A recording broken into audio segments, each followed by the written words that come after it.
What's up, ladies and gentlemen, how are you all doing? It's your boy Fusion. In today's video, I'm going to be bringing you a Mob of the Dead round 50 guide, and this is an updated tutorial from a video that I created well over a year ago. And this video is going to cover two main strategies, and this strategy won't even cover the earlier rounds. So in fact, I'm just going to be showing the strategy, and also I'm going to mention a few things that you're going to need as well. Okay, so starting off, what perks are you going to need? Well, first off, you're going to need Juggernog, Speed Cola, Double Tap, and Electric Cherry. What weapons are you going to need? Well, you're going to need the Vitrolic Withering, which is the Acid Gap Pack Punched, and also the MP5. Now, I'm using the MP5 to farm points, but I'm also using it for the mobility. If you don't know, the MP5 is really good for the mobility, and if you want, you can switch it out for the Raygun Mark II. I would use the Mark II for the first strategy that we're going to be using, but for the second strategy, I'd probably use the MP5. Some extra things you're going to need. First off, you're going to need a shield. Want to build it in the cafeteria.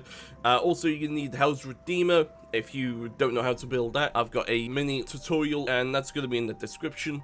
And also, you're going to need claymores as well. Okay, so let's have a little look at the first strategy, which is the double tap camping.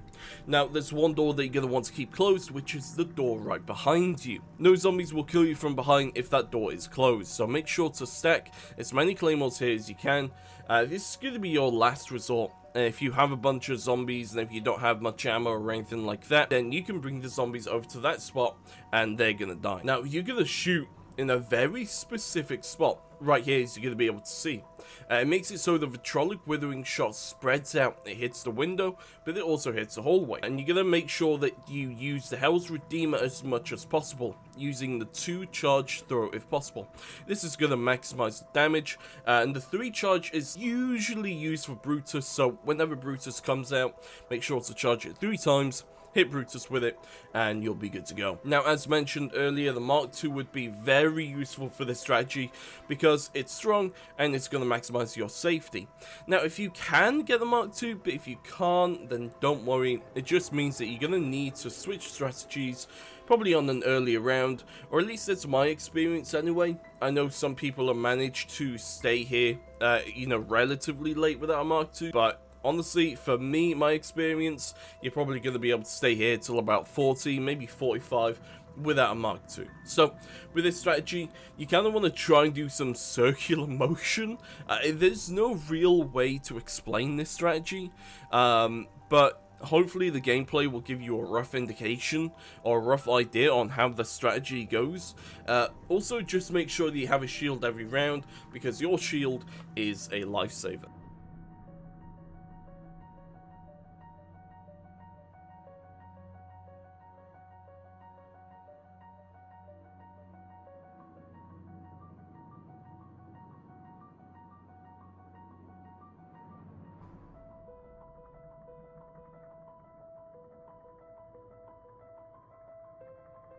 Okay, so heading on to strategy number 2, which is the cafeteria.